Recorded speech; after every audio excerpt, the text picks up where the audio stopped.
Music immunity. Is it good for the community? It's Rhyme and Reason 451. There's a rhyme and reason for your life. There's a rhyme and reason why you're... Hey there, Tony here. And yes, I do have another episode of Rhyme and Reason that deals with music and health. And it's because there's a lot of stuff going on out there that has to deal with health. And there's a lot of people asking questions and seeking solutions and wanting answers and all that kind of stuff about what you can do to be healthy and immune from all this bad stuff floating around. So I was asking a question, is there a such thing as music immunity? And it sort of depends on your definition of music immunity, but there does appear to be quite a bit of significant research that backs up how beneficial it is to listen to and play music. A couple of episodes that I've dealt with prior to this one, we're talking about both of those, listening to and having music played for you, and then also playing music. And those would be links in the show notes for this episode. You can click on those if you haven't already read that or listened to them, and you'd get there. Anyway, I'm calling it music immunity basically because I like the sound of it. See what I did there? Music, sound. Well, anyway. There's a peer-reviewed journal known as Brain Behavior and Immunity, and it deals with, let's get yourself a cup of coffee because it's going to be a long word, okay? Psychoneuroimmunology. Okay, let that sink in for a minute. Psychoneuroimmunology. Just a 9-syllable way of saying that they study the connections between psychology, your nervous system, and your immune system. And according to them, that's a link, by the way, according to them, there are some pretty cool effects of listening to music, at least potentially. But some of their research shows how music can directly have a positive effect on biomarkers and hormone levels. These are pretty important to know where yours are, by the way, because if you know these things, then you can better self-treat. Self-care is the best health care, by the way. And immunoglobulin A, or immunoglobulin A, depending on your preference, an antibody that plays a crucial role in the immune function of mucous membranes, seems to really enjoy music. I can just see that little immunoglobulin A in there going, yeah, immuno, we're globin. Yeah, I can just see it, man. They like it. Anyway, get back to reality here. Your body needs optimum function of those mucous membranes it has in order to be able to fight off pesky germs. It's just got to be.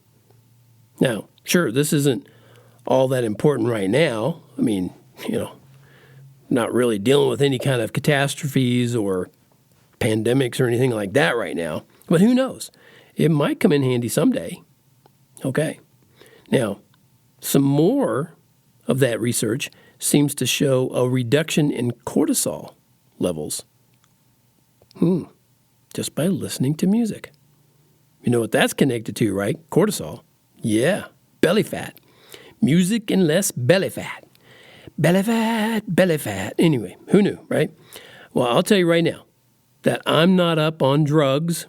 I don't know the names of many of them or what they do. And frankly, I'm just not ashamed to admit it. But apparently, there's an anti-anxiety drug called diazepam. Diazepam over there. No, I don't know. I don't know where that stuff come from. Sorry. And there's another study by the Journal of Music Therapy that led to one of their researchers saying music can be as effective as diazepam in dealing with anxiety. Music can be as effective as a drug for anxious people, for people who are suffering from high anxiety. And check out these benefits for chemotherapy patients. Remember I talked about my sister-in-law, who's dealing with chemotherapy and radiation. She's out of that phase of it, but she's dealing with the after effects of all that. in cancer. She's dealing with cancer, of course. Another part of that study showed how listening to 20 minutes of live music had what they called several measured benefits, like reduced anxiety and reduced fear and reduced fatigue, better relaxation, and better diastolic blood pressure. Now, if music can help you with all those, that's got to be pretty good. I think people would want to know that. Now, I don't know what type of live music they listen to, but I'm guessing it wasn't heavy metal or rap, and maybe that's just my thinly disguised bias showing, but, I doubt it. Nah. Yeah, I guess it is. I don't like heavy metal, and I don't like rap, because they're not very musical. In some cases, not at all. Anyway, here's my recommendation during disconnected times, if that should ever happen here in America. I doubt that it ever will, where, you can't be with your loved ones or your friends. I just don't see that ever happening. But anyway, if it does, my recommendation is to listen to more music. And of course, stay tuned here to this Rhyme and Reason podcast, where oftentimes I share music, by the way. And I'll be sharing some more shortly in upcoming episodes. And you just got to know up front that I don't rap and I don't metallicize. What would it be? Metallize? I don't do any of that to my songs, just so you know. So, again, listen to music to build your immune system, stay fulfilled. And what could it hurt to attend a concert by someone who is musically skilled? Yeah, there you go. That's my recommendation. And that ends it for this episode of Rhyme and Reason, brought to you by TonyFunderburk.com, maker of fine books and merch, words of music, and rhymes and reasons. Thank you so much for tuning in.